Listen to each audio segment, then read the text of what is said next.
we have very special guests who are nurses who have been in the US already for some time, and we can't wait to hear about Darius and CJ's stories and their journeys and their advice for everybody. We're going to start off by, we want you to share with us your story, your experience before you came to America. Tell us about yourselves. Let's maybe start with CJ. Hi, good morning again, Ms. Tanya, Ms. Jean, and Darius.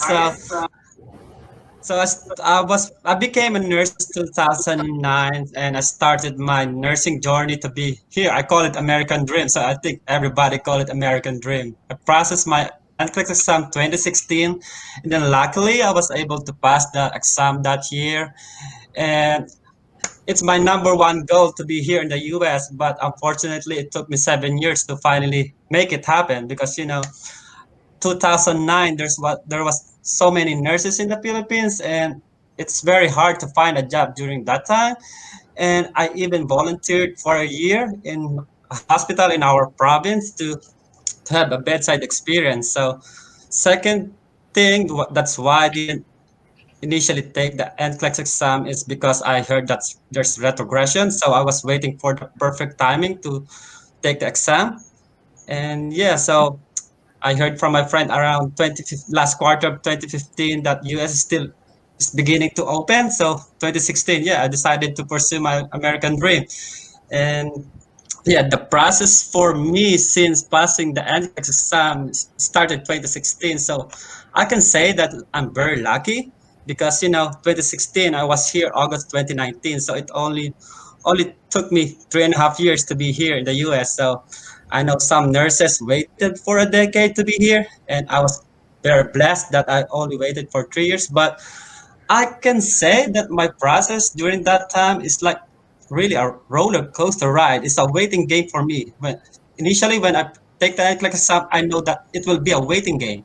So my advice to the nurses that are starting to take the NCLEX and planning to take the NCLEX or who just initially passed the NCLEX is to be patient within the process. So everybody will go through the process. There's no shortcut to the process. And I remember way back then, I really don't know Lifora. I don't know how the process works. So I was very thankful to my friend that introduced me Lifora because, when I passed the NCLEX, my other friend passed the NCLEX, she was asking me, what's your priority date? I was like, what's that? I don't even know what those terms are. So she told me, what is Lifora? Immediately, I'm not a Facebook person. So I made my Facebook and yeah, I joined Lifora during that time. And Lifora is very a good resource for nurses, especially those nurses who don't have the idea what's the process. So I didn't know what's the PD, priority date, and things like that. And I passed the NCLEX, and my initial goal after passing the NCLEX during that time is to take the IELTS. So my advice is when you pass the NCLEX, if you have, it depends on your situation. If you have the money, so definitely take the IELTS because you need that for the visa screen. So during that time, you don't know if the visa bulletin will be moving. So definitely get ready.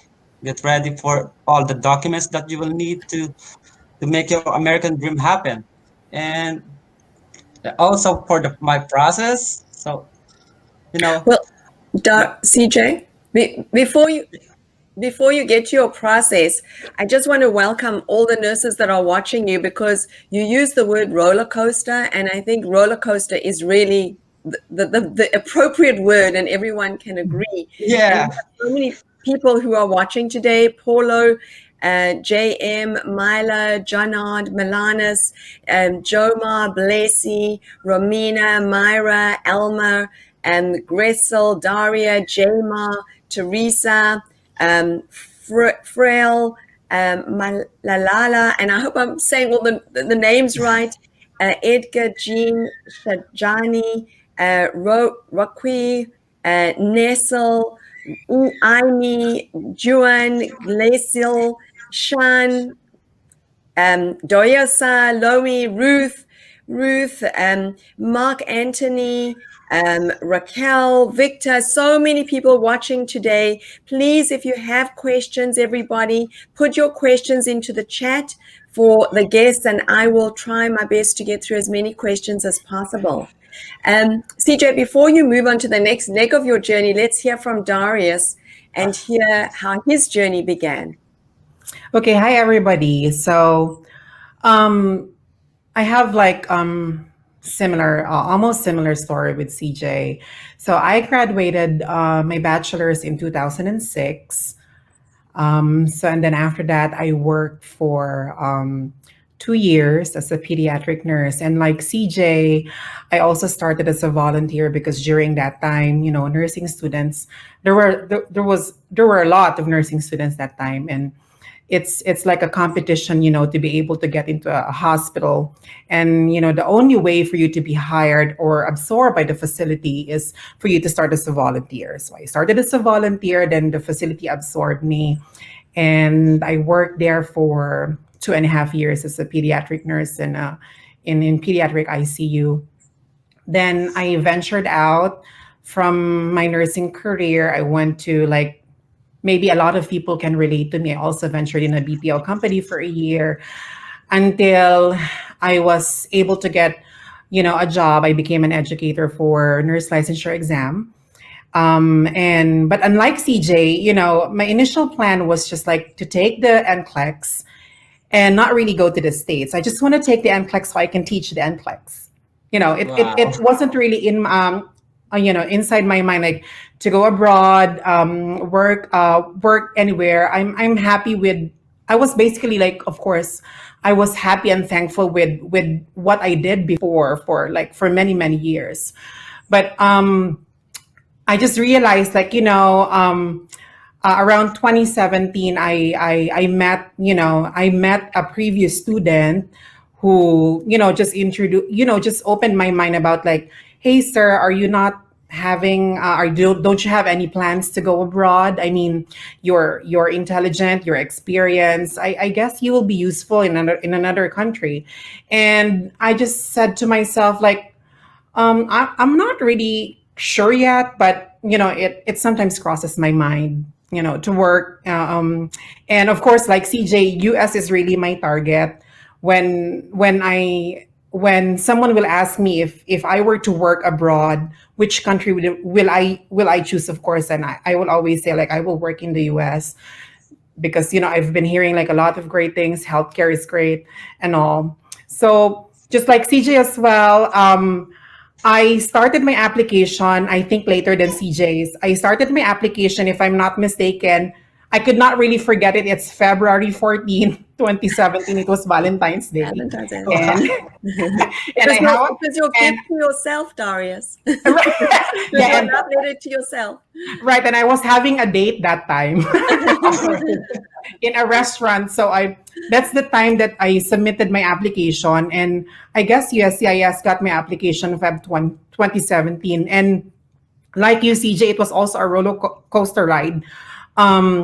When I submitted my application, I did not expect that, there are situations like I only understood when I joined Lefora as well. That's why I told Tanya and Miss Jean before, like, I'm really, really so thankful with that page and with Miss Jean and her admins and her moderators, because they've been really, really helpful. Yeah, I definitely. do not also know before, like what you said, what a priority date means, what an RFE means. And like when I got all of those emails, like there's a request for evidence. It's like, what is this? I mean, I don't understand these things. But thankfully, like you said, CJ, Mom Jean and the moderators have, and the discussions within the group page have been really, really helpful for me to understand and comprehend what's going on. And fortunately, like you, it took me 2 years, to wait. Yeah, And like you said, you just really have that patience, because I'm a firm believer that patience produces perseverance, and perseverance yeah, produces a character. And I just felt like, in my mind and in my heart, I was just always telling myself, like, if this is for me, this is really for me. So if I am destined to work in the US, I will be in the US. So I'm here right now. So I believe that, like it's really my destiny to be here. So that's my story. Definitely. We love it, Darius. And I love the story that you shared with Jean when we did the pre-show on Sunday. For those of you who haven't watched, do you want to just talk a little bit about how Jean helped you? Okay. Yeah. So it was I basically, like I said a while ago, I basically passed my NCLEX. I think I am one of the last Philippine students who were able to apply for California Board of Nursing.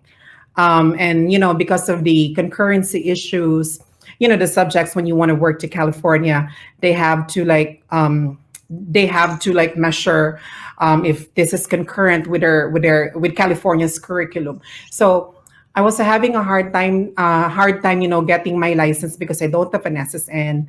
And I did not know that time that you need to be an immigrant or a citizen to be able to get a social security number and then retrieve your license. So, and then a friend told me, hey, there's a group page, you join this, it's Lefora. So I was asking, what's Lefora? So when I opened it, so I see like everybody discussing about it. And I see most of the posts were made by Miss Jean. So I messaged her.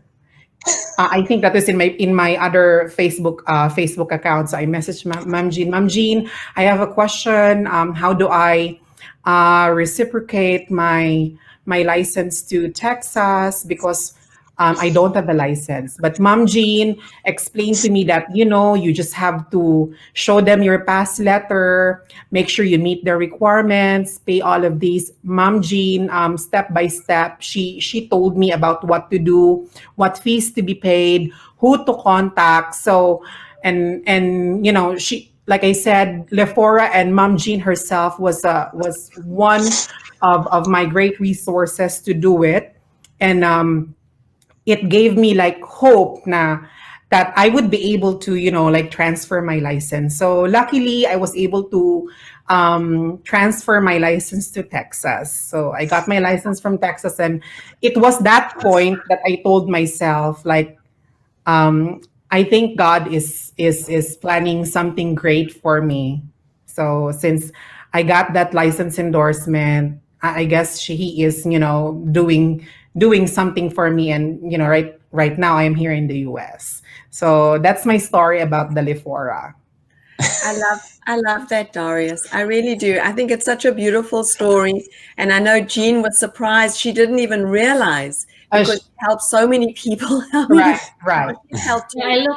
I looked him up in my Facebook and said, "Who is this Darius?" And then, oh, the last time that I talked to him was like 2019 or 2017. Correct. I didn't give a step by step instruction. So probably you, as you said, you had another Facebook account. So Yes, probably yes. that Facebook. I have a, because I used to be an educator before, so I have a previous Facebook account with so many friends, so I had to open up another Facebook account. So maybe you're looking at the second Facebook account. In my first Facebook account, I was asking you a bunch of questions, for my And I think that's just the beauty of community, of the community helping each other.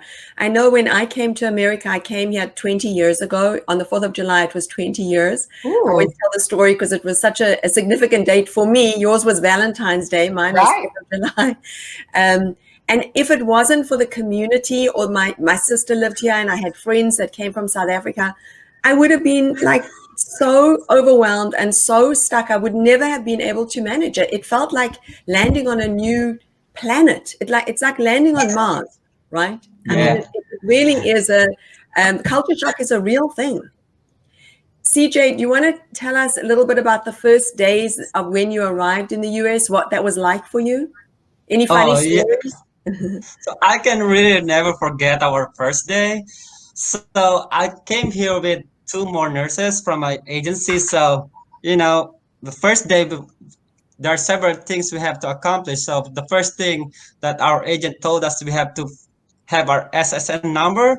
And I can remember when we are outside of the building of the SSN office. So there was an American flag outside of the SSN office. Me and my friend was looking at each other. So uh, in the back of our heads, it's like, oh, let's take a picture with the American flag just to, just to know that this is real. This is really happening. So we take a picture. So we are so excited. We are like crazy, like little kids having pictures and everything with the American flag. And yeah, the first day for us was so busy, and our agent was like, we have to accomplish our SSN. We do our fingerprinting, and last thing I can, yeah, we went to our hotel during that day.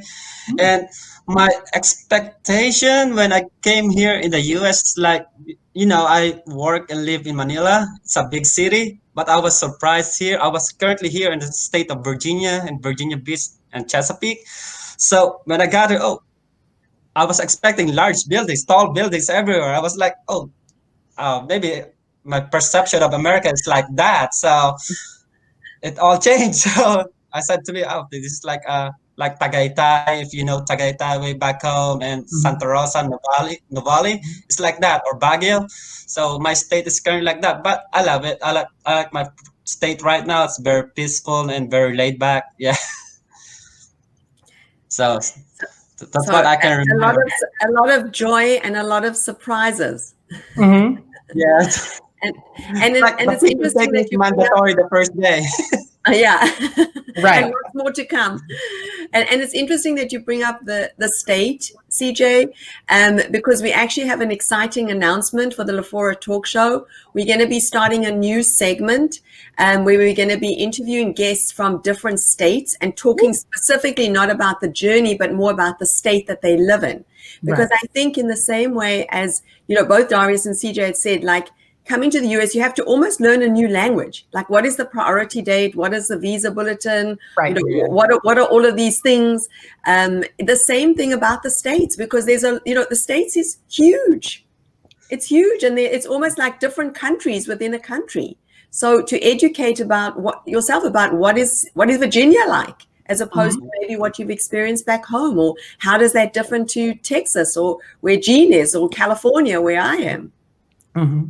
What about you, Darius? Tell us about your first few days. Okay, so I have a really, really funny story, and I don't know if it's a lot of people could relate, but so I guess our departure date. So we were like, I guess nine of colleagues went to the States. Our departure date was May 2. And the company that we flew with was, I believe, that was Cathay Pacific. So our destination was Manila to Hong Kong, and Hong Kong to Chicago. Now, we didn't know that, we were expecting like our bags, our check-in baggage will be just transferred, to the next airline, because we're heading to Tennessee. But little did we know that we have to carry them, them with us, and then transfer them by ourselves, or check in by themselves. So, but we missed that part. So we missed that part where we have to get our baggage and check it in with Delta. So we ended up bringing all of our baggages to the next terminal. So you could just like imagine me and two of my colleagues bringing like 5 big bags in the shuttle, and like all people are looking at us. They're probably looking at us like we're crazy. So when we arrived at that specific terminal where, going to Tennessee, we don't know what's going on. What are we going to do with these bags? But luckily, unfortunately, a Delta employee was very, very accommodating, and Delta is a very, very good company. So they help us check in our bags, and we almost missed our flight. Going to Tennessee. It was stressful, and I could not forget one of my colleagues, even though even though we are in that kind of predicament or situation, she still wants to take pictures, outside the airport because it was snowing that time, and even it's May, it was snowing in Chicago. And I just told her, we don't have time for that. We have to check in our bags or we will be left by the plane. So that's our story. And then we arrived in Tennessee. Well, Tennessee, we stayed in Brentwood. It's a very, very nice place. It's near Nashville. Like CJ said, although I researched a little about what Tennessee is, but at that time I'm not sure I'm going to be assigned in Gainesville. I am in Gainesville, Georgia, by the way. It's north, 1 hour away, or north part of Atlanta. But it's beautiful in here. We have four seasons. We get to experience like summer, spring, fall, and winter. And when it's winter in this place, it's not as bad as when you're in Minnesota. Not that I'm saying that I'm lucky or they're very unlucky, but it's I am just fortunate. Like, this is a place like I did not imagine to be here. I am very, very used to living in places like where you live, CJ, in Manila, in Cebu. Those are big cities. But when I came here, they're very, very relaxed. You really need to find like time to drive if you want to go to the nearest mall, if you want to shop. But it's all worth it. I have no regrets. I love the place. I'm thinking about staying here, but there are factors that I needed to consider first before fully deciding to stay here. So, but all in all, my experience was great. My experience was really, really fun. And like applying for the socials, getting the driver's license, taking that exam. I am not a good driver. I don't even drive in the Philippines. So like doing the drive test here in the States was a little bit of challenging for me and for some of my colleagues, but we enjoyed it. And like you, CJ, we also had that feeling like, if this is true, am I just dreaming? Sometimes I pinch myself and I cannot believe like I'm already in the US. Like a couple of years ago, I'm just like imagining myself being here, fantasizing, that I could start to earn dollars. So that's my story. And I hope a lot of people can relate. And I think that's so inspiring because at the end of the day, you've got this dream that you have for years and years, and you wonder, will I ever get there, and what will it be like? And then when you get there, you're like, I'm here. It's Right. just so surreal. Mm-hmm. So surreal. Tell us about the clinical aspect. How was nursing different from you from a clinical perspective? Would you want to start with me or with CJ? Do you want to start, CJ? I can go ahead. Okay. So there's totally a big difference practicing here in the US and in the Philippines. So by the way, my experience way back home is I'm proud to say that I'm working in a government hospital way back home. It's a tertiary hospital. If you guys know Jose Arres Memorial Medical Center, I'm proud to be part of it. It's like Batang JR, wherein I learned so many skills about it. And I worked there in the med surge and emergency department and the surgical ICU. But my experience is mostly emergency department. So in a clinical perspective, nursing management is pretty much all the same. It's all the theoretical. But the big difference is the technology, especially those here in the US, we are using computerized charting. In the hospital, we're using Epic, and it's very useful. And way back home, we're still using paper charting. Oh, that's Correct. a big problem way back home. Those paper charting. You have so many patients in the ED. You can count how many charts you have, and the problem is you might lose their chart. So many resident doctors getting the chart, and you don't know where to find it. And Correct. there's important information about it. And the good thing here, it's all computerized. The patient information is all on the computer. You don't have to worry about chart being lost. Yeah, so that's one of the big difference. And yeah, for another one is like the medications. So in the Philippines, where if you're familiar with piptazo, I know you guys are familiar with piptazo. The one is very hard to dilute. Here in the Mm-hmm. Philippines, you have to exert super effort just to dilute it. You have to exert so many spend times diluting it, flushing it, and here, I think nurses are very, very, very like comfortable with that because pharmacy is the one preparing those medications and everything, like for example potassium, like you have patients correcting for potassium correction. In the Philippines you need plain NSS, you need a solid set. Here it's all pre-made, so it's very easy. you know and Right. in the Philippines also our supply is not that paired. For example, you have your CTT set, you have to gather the individual instruments, the tracheostomy tube and the CTT tube. And here you have the CTT set and everything, the dressing set, the IV insertion set, and the Foley catheter insertion set. Everything is like ready. It's all in a one package. So that's the advantage of, for me, that's one I noticed. It's very convenient for nurses, I could say. And in a clinical perspective, for those nurses working here, my advice for nurses here to be very successful is be have a questioning attitude all the time when you're in the floor, because Mm-hmm. you don't know everything. So your topmost priority is patient safety. So if you don't know, always ask questions. Correct. And second, you must be a team player. Mm-hmm. Always work in a team because you can survive. You can survive on your own. You need someone's help, especially in critical situations, especially if patients having cold blue.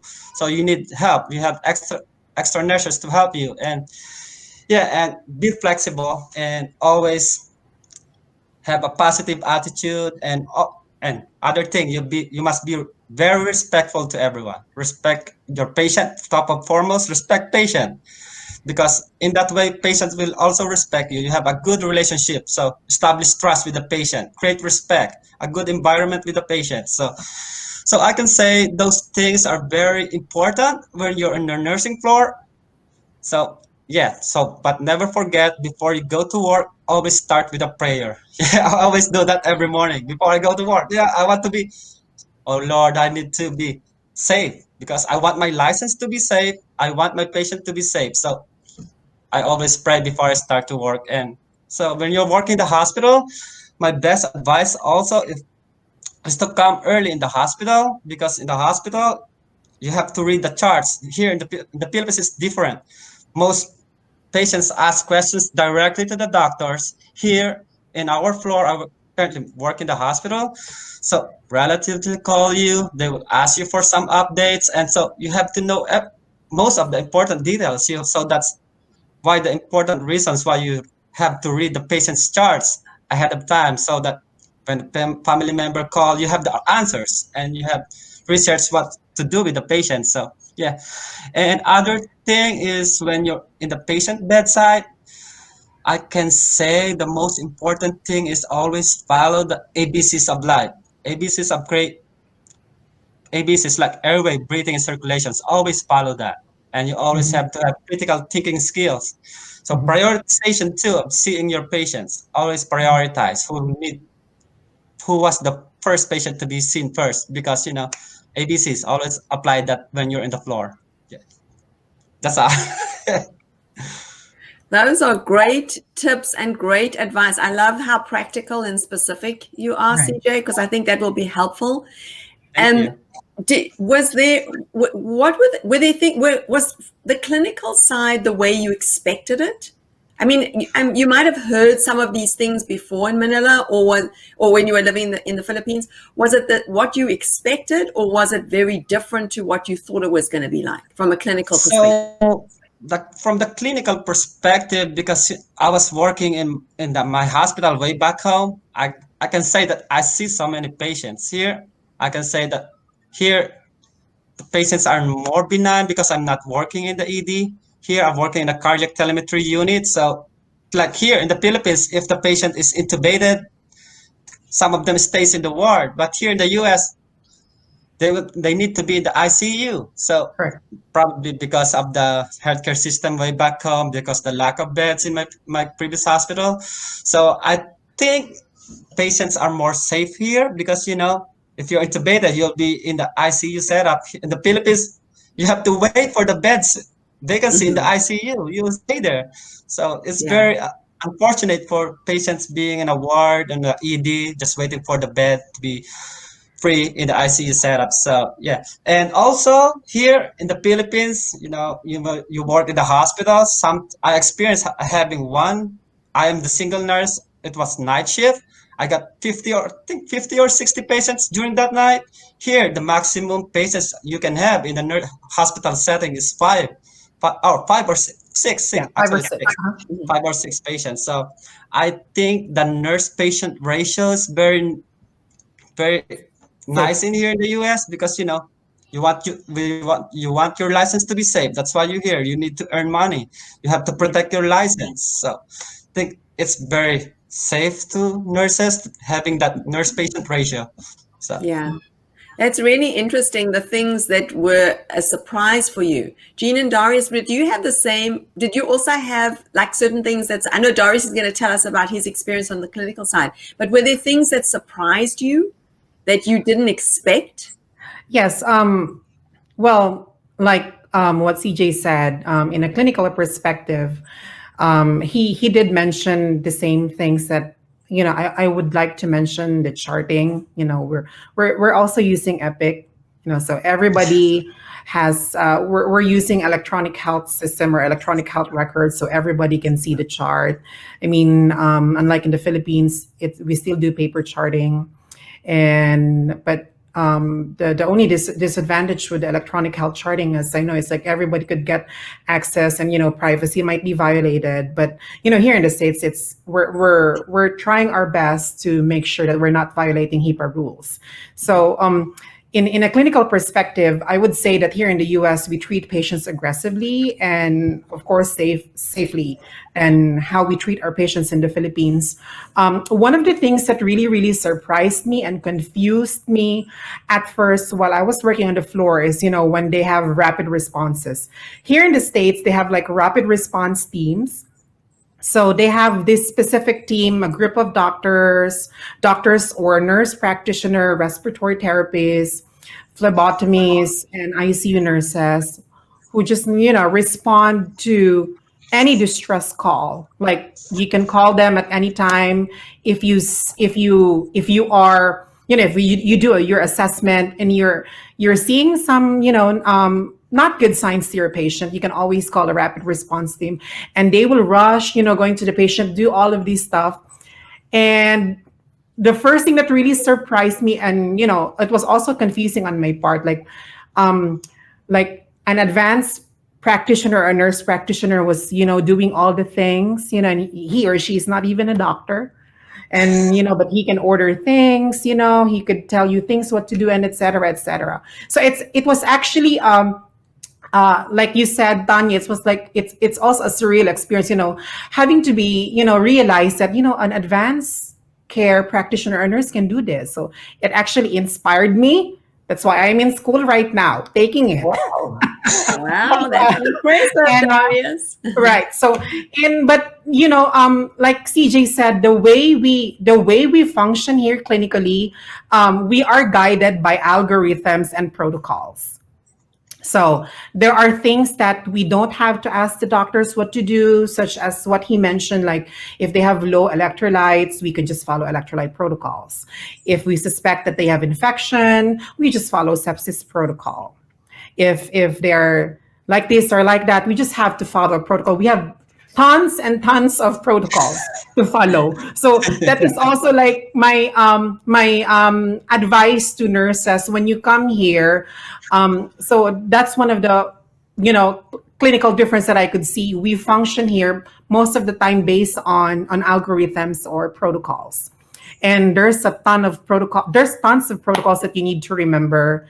But don't worry, it's in your Epic. You are also given things, pamphlets or notebooks for you to be able to remember them.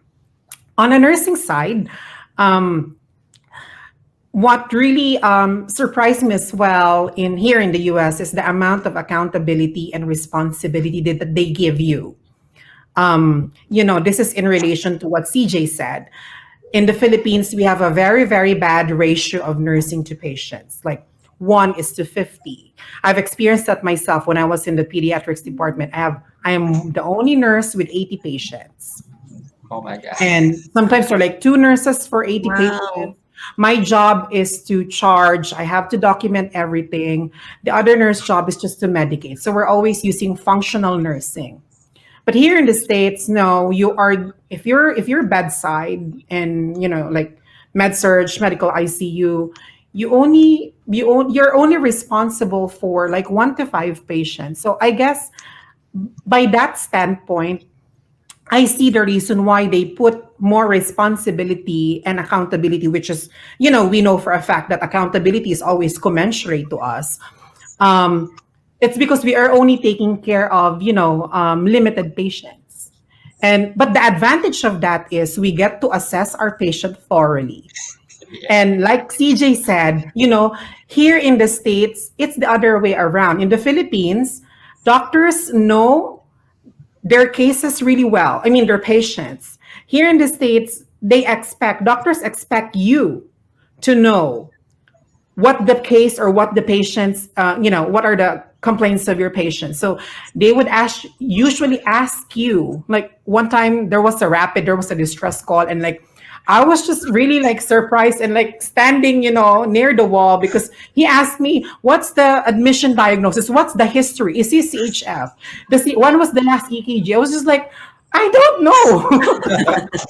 I don't know. I don't have the chart. So Have a panic.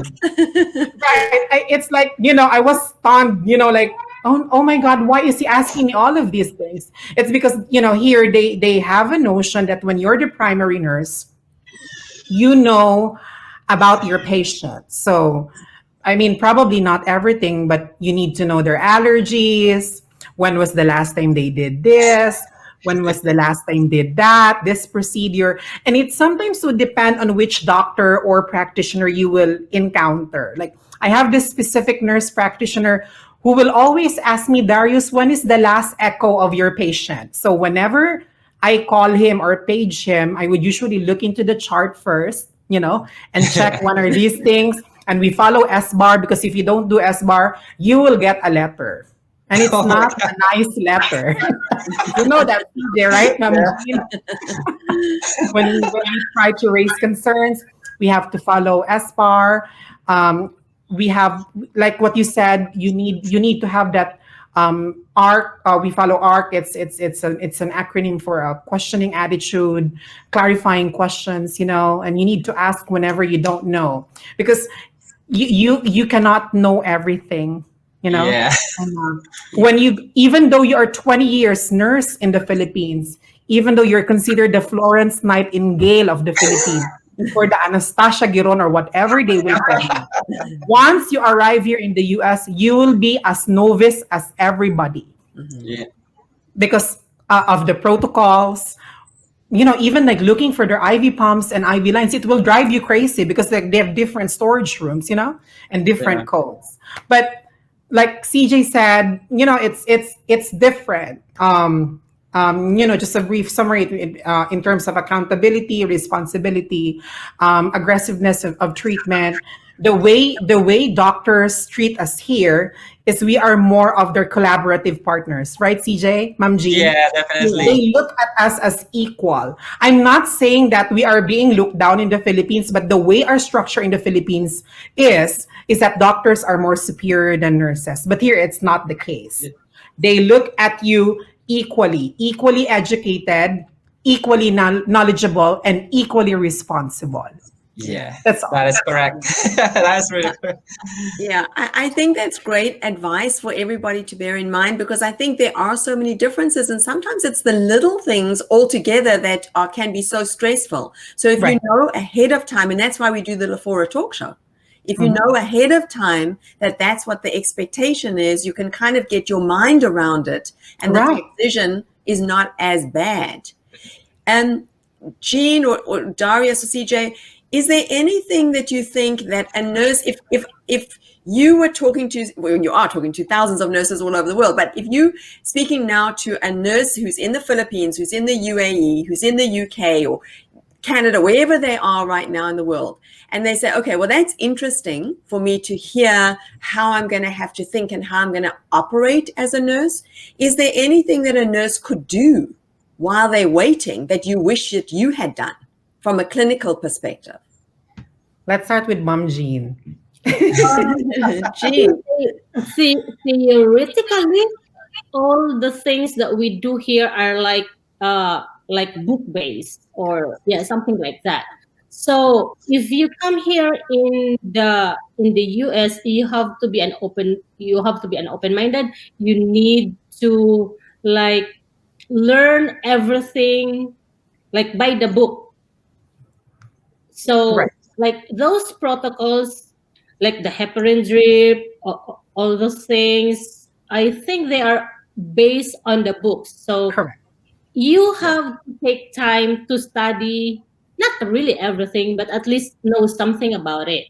And when you come here, then you have probably all the knowledge that you need to have to be able to perform well on the floor. Correct. Okay, great advice. Darius, CJ, do you anything to add to that? I just want to reinforce what Mom Jean said.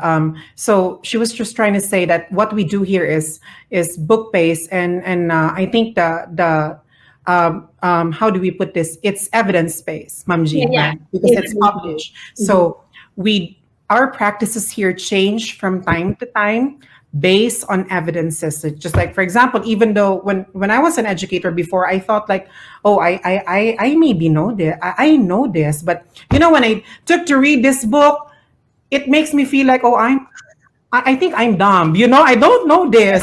I don't know this stuff. So it's like you always have what you read in textbooks, the diseases that you read in textbooks, the meds that you could read in textbooks, you will encounter them here in the States. Like the Conn's disease, we don't encounter that in the Philippines, fuchromocytoma.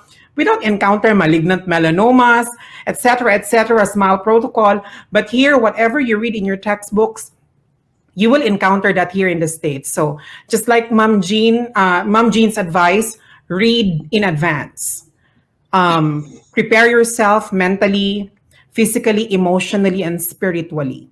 So if you are waiting right now for a priority date, for an approval of your NVC, for your DS-260 to be done, for your visa screen to be approved, I suggest that you do meaningful things. And one of those things is to really study and read, and try to understand cultural differences here in the States. Like, what you have to deal with Spanish people, you have to deal with Amish, you have to deal with lots and lots of people. So you try to read about them so that it's easier for you to acclimate. Before you go here in the States, this is what I have always been telling my friends and my students. And before you go here in the States, make sure that you spend time with your family and your loved ones before going here, and enjoy. Because those are the things that I wasn't able to do, Tanya and Mom Jean and CJ. When I went here, I was still working 2 days prior to my priority date. My families did not know that I was leaving. Only few good friends knew that I was migrating. So when my dad saw my picture in O'Hare Airport, I got a nasty message. I'm sure, Darius. Yes, I did not tell them. I did not tell my sister. I did not. The only family member who knew that I was flying to the States is my aunt. The daughter of my aunt and my grandmother, who is related. So there were only the two people who knew that I was going to the States, and some very, very close friends. I did not even tell my previous employer until like a week before, my departure. And they were just like, oh, what are you going to, who's going to take care of this stuff and all? And I said, nah, I don't know. I am ready to go, don't do that. If you are leaving and if you're still currently employed, please tell your employers ahead of time. Be decent enough to tell them 30 days or 60 days before, let them find a replacement for you, because finding someone to replace your responsibility is hard. But I did all of those things, and I am not proud of it, Miss Tanya and Miss Jean, because I just left like, I'm gonna leave, bye bye. I just did Leave like them that. hanging, man. Right, like everybody was surprised, and then when I posted that picture, I received like tons of messages and even comments in the Facebook. Oh, why did you tell us? How could you do this to me? How could you do that to me? And all, and etc. And it's just, at that time I could not. I don't have the time and the any means availability to tell everybody that I'm leaving, because I don't want to jinx my departure. I don't want I don't want people crying. I don't want everybody like crying in the airport. I'm just like used like I just tell you where when I'm there, if I'm already there. Yeah. Well, thank you for being honest, Darius, because Right. I think that that's, it's really important for us in this forum to be honest and authentic and real. And I really I think everybody appreciates you saying that. Family is important, and just, to make sure that you do that before you leave. Right. That wasn't nice. I got one of the nastiest messages from my sister. She just wants like to cut ties after I did that. Well, But she I was just had texting to her like, sis, I have to do this, and you know that I'm doing this not for myself. You know Filipinos, Tanya, Ma'am Jean and CJ can relate. We go here not for ourselves. We go here because we are currently supporting other people, our family members, and if not, we are planning to support somebody in the future which are related to us or close to us. So we are not here for ourselves. We are here to represent a lot of people. Yeah, absolutely. CJ, what are your thoughts on what Darius has just shared? So my thoughts on that in nursing, for those nurses who are still waiting to be here in the Philippines, especially those nurses who just recently passed the NCLEX. So first, had a strong bedside experience, because your skills and knowledge are, you need that when you go here in the bedside. You have to have the skills, appropriate skills. So bedside experience for me is the topmost priority before coming here into the US, because you'll be working in a different country, so you must have the proper skills. So that's one of the best thing I can say that is really needed. And another thing is for those nurses who just passed the NCLEX. And so my advice is that, I would admit that in the process, I got really excited, because as earlier I told you that I don't really know the process. The only agency that I know that hire nurses going here in the States is, I only know one agency. So my mistake is that I got so excited. I signed up for the agency that I know immediately. And here comes a new Lifora.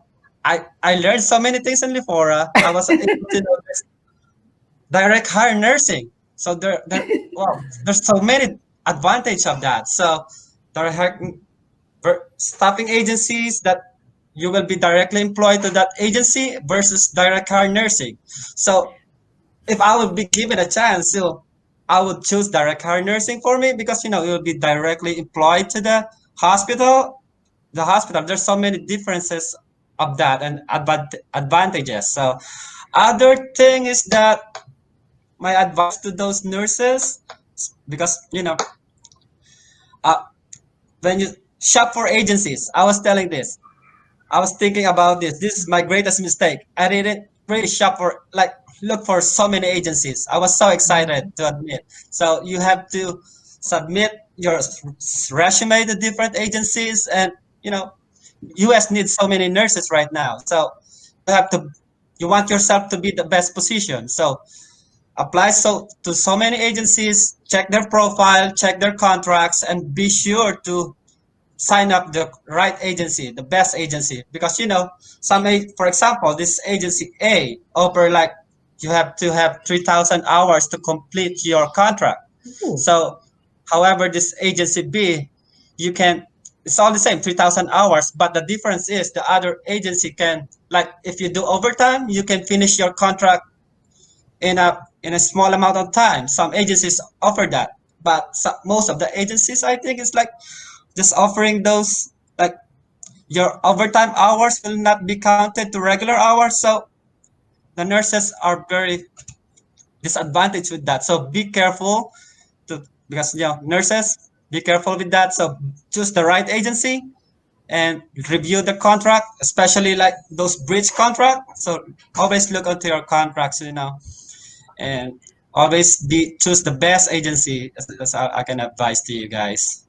Tanya, I also But I just think want to add with CJ's, one of the things that I also want to like always instill with my previous students and nurses aspiring to become nurses in the US is you as much as possible where you're still waiting, practice your communication skills. It's really really important, because you will be communicating with different types of people from different countries. Like you have African doctors, you have Indian doctors, you have I could not really say how many, like from different countries. And sometimes the way you communicate with people, it's an influence, to your patients and to your coworkers. So you don't have to have like perfect English. You don't have to have IELTS 9.0. Some people are so obsessed getting 999. I only reviewed my IELTS for a week, then I just took it and I said, God, it's up to you.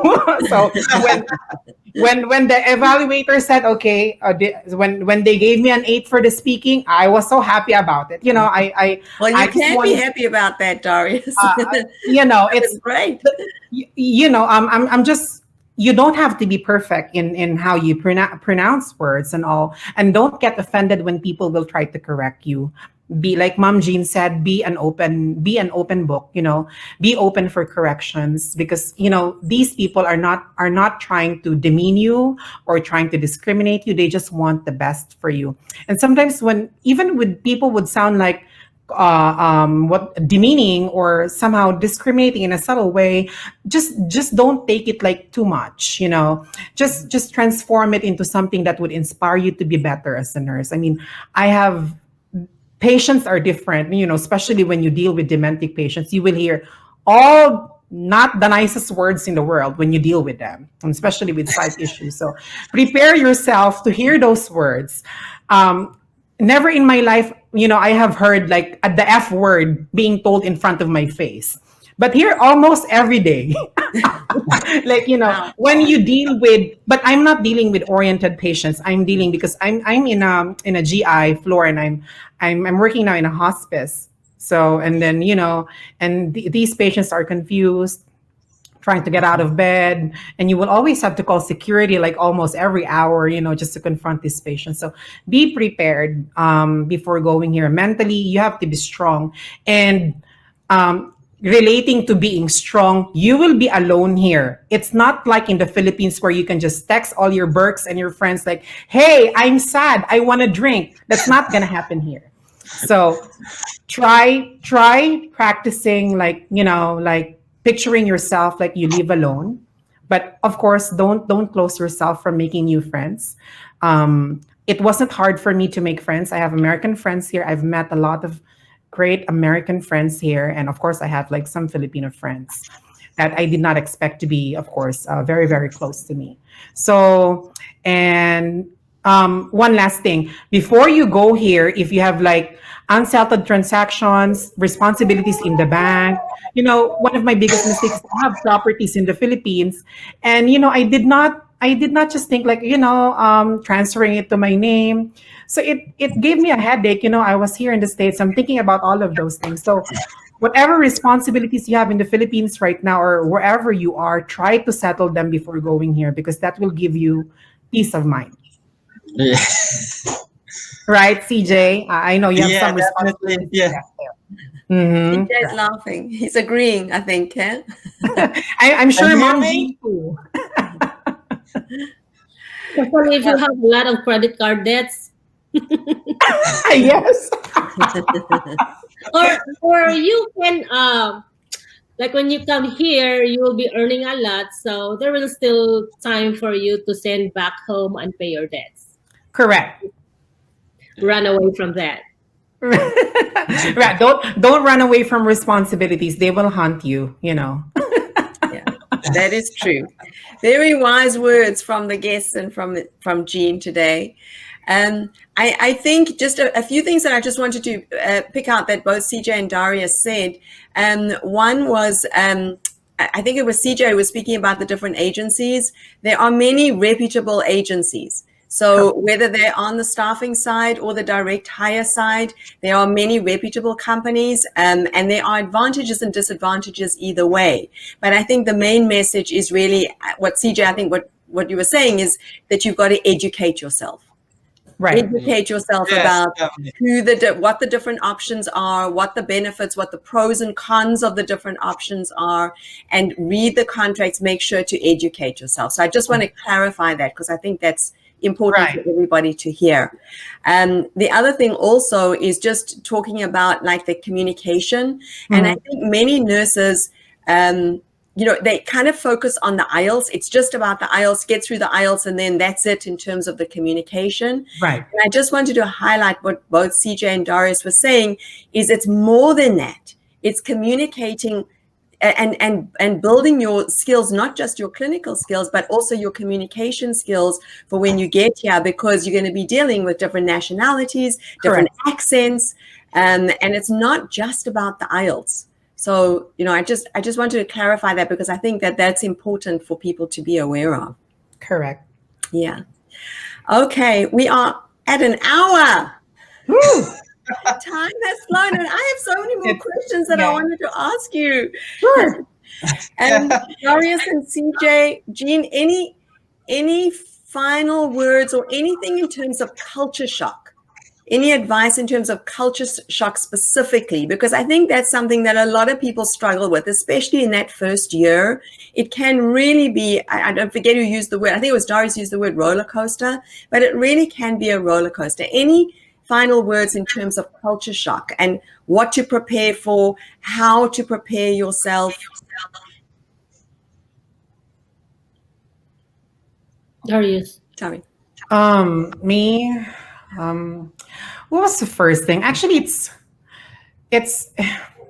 I wouldn't say that I was like shocked, but somehow it caused me. I mean, there are traditions here in the States that surprises me. This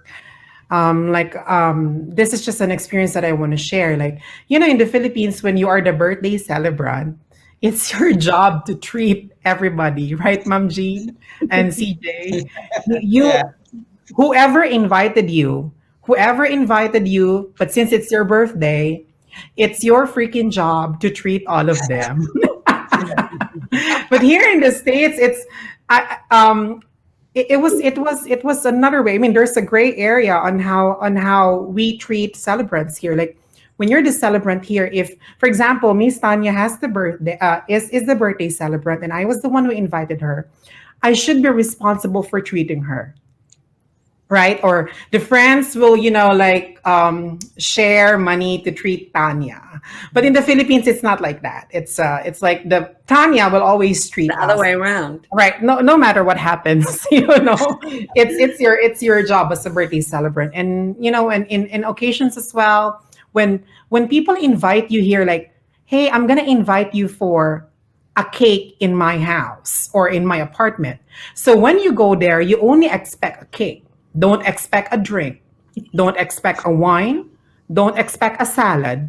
So sometimes you have to bring your own drink when you go there because you'll only be getting a cake. And that surprised me, But as time passes by, I get to realize that, it's cultural difference. And then there was also like another party that I went to. I love going to parties of my friends. I could get to know them and understand their culture. So they asked me to bring like a food. Like I remember I brought some salad. So after the party, of course, I just told them, I'll just leave the salad here because in the Philippines we're just used to like when you bring something, you leave it with the host.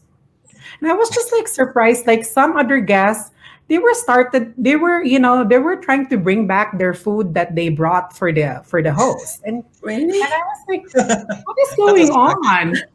on? And they were saying like, Darius, are you sure you don't want to bring back your food?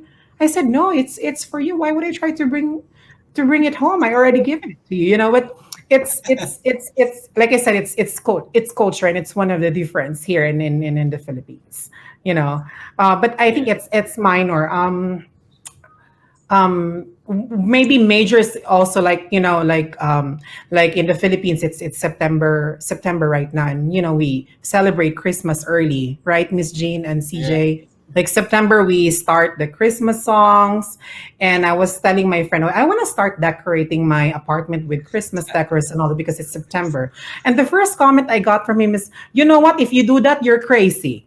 People will think you're crazy because it's still going to be Halloween, there's going to be Thanksgiving, and there's going to be Christmas. So you have to do Halloween and Thanksgiving before doing your Christmas decors and all, or else people will think you're crazy. So I think it's just one of the things that like shocked me as a new person, or as an alien here in the States. So Ma'am Jean, what's your experience?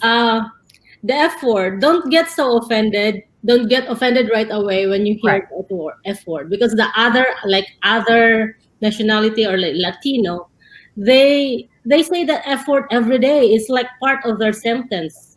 Right. So, yeah, that's one of the things that you don't get offended to right away. Okay. And I think sometimes it's also not so much just the states, but it could be like the area specifically that you're in. Because I'm just thinking, Darius, when you're talking about like people will take their food if they Right. bring It's food more on to a the host, southern thing. that it could be more like regional, Southern. because I live Uh-huh. in California and I've never really seen that before. I think it's a southern thing, Tanya. Maybe it could Correct. be. So that, that's the thing, is that's why we wanted to start the new segment of talking about the different regions, because it might very well, I mean, I don't know that. So maybe that could be a regional thing that it's, to learn about that specific area.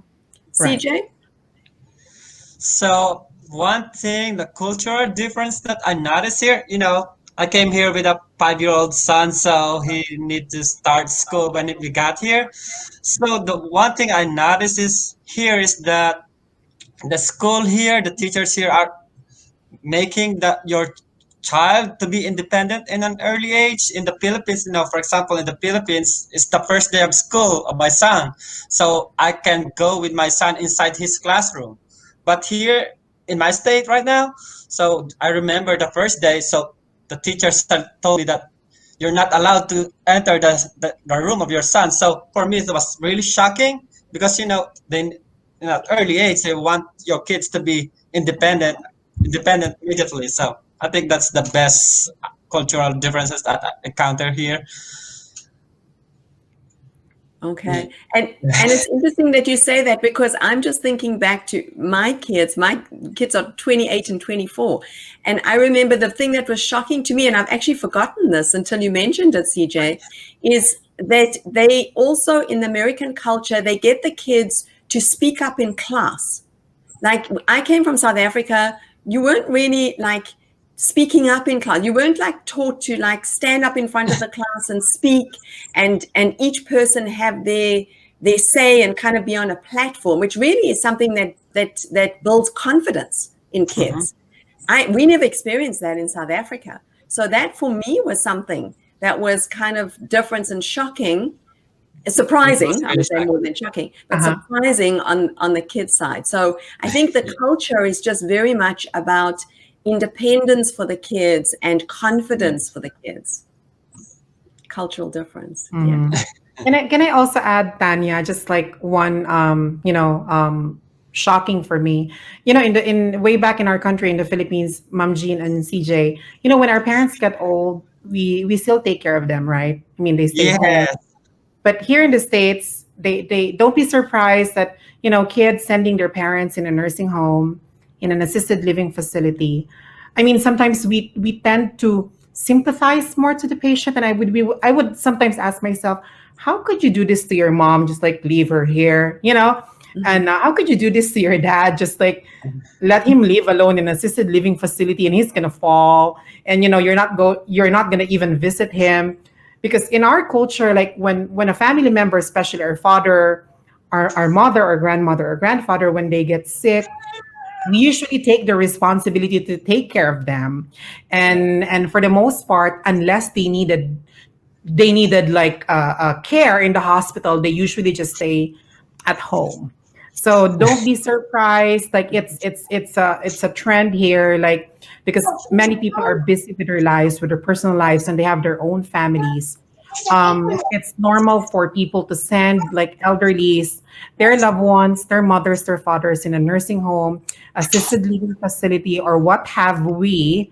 And that's part of their culture. And that doesn't mean that they are being loved less or they are not being cared less, because that's the reason they hire us. We are very, very good in Very. taking care of other people. Like I hear that mostly with my patients, like, you Filipino nurses are different when you care. They believe, and they think for most of the time that when they encounter a Filipino nurse, the care that's being provided is very, very genuine. And I'm really, really proud of that. And I could say that for the most of the time, I've never heard of somebody complain about how Filipino nurses care for their patients. So that is something that we need to be proud of. 100%. And I can tell you, I speak to hospitals and nursing homes and rehab facilities, surgery centers all over the US every single day. And they all say the exact same thing, Darius. Exact same thing. Thank you It's for something acknowledging very, that. very special. Yeah. Mhm. You're loved by everybody. Yes. Yeah. Yeah, exactly.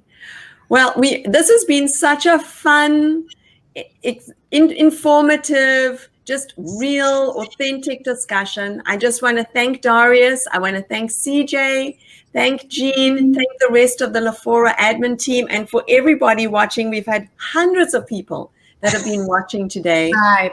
Thank you for everybody. Guys. And can I greet some of my students? Thank you so much who reposted my post, to watch this segment. And I got a lot of messages. And a friend of mine in United Kingdom who's also applying here in the States, he said, "Where are you having a talk show? Are you going to be a celebrity?" And I just laughed so much. And I just explained, like, this is a talk show for Filipino nurses who are trying to get to the US, to give them an idea what are they, going to be facing. And I just want to say hi to my previous students. I could not mention all of you because there are thousands of them in the Philippines. Thank you. And I want to say hi to my family and friends. I hope you're okay there. It's, this coronavirus has had made, a lot of things really crazy, but just keep the faith, stay at home, wash your hands, and wear your mask. Right, Ma'am Jean? Yeah. It's like I'm talking. I'm in a segment. Ma'am Jean, anything? Everybody needs to stay safe, keep well. And for those of you who want to be like CJ and Darius and Jean, who are in the US, take the NCLEX. Now is your time. The visa bulletin has never been better in so many years. Now is the time to take your NCLEX, take your IELTS. You're welcome to join the Connetics Swoosh free IELTS support group. It is there for you. We really just are trying to help. So it's not just for Connetics nurses. Please make sure to join that and get that IELTS done so that we can hopefully host you as like Darius and CJ when you come on the Lafora Talk Show, and you can spread the word and give your advice and your encouragement and your inspiration. Right. Thank you, everybody. You still have one day to sign up with me. What's my agency? 10% discount on step 1 and 10% on the next remaining steps. Okay. We got that happy wonderful birthday advertisement. to Jean. Uh-huh. And I forgot to also mention, we have, what is it, Jean, 3 new segments that are coming in the Lafora Talk Show. So we're going to be doing a new segment, which is going to be where we're going to be speaking to nurses, not just about their journey, but about the different states, because that seems to be a topic that really people are curious about and really want to know more about. So we're going to be talking about the different states, where we talk about the cost of living, we talk about the weather in the different states, and what to do in the different states, what fun activities there are available. So that is something that's coming. So please watch out for that, and tag your friends. We're going to be talking about the different states on the LaFlora Talk Show. We also have another segment that's coming where we're going to be bringing in experts. So this is kind of interesting. We're going to be bringing in different people on different topics. So Paul and James, who were on, well, Paul, obviously, as everybody knows, is also LaFlora admin. And James is going to be the first ones who are going to be talking about why international nurses, and remember, it's not just Filipino nurses, international nurses don't have as high a rate of pass on the NCLEX exam. So that's the first expert panel that we're doing.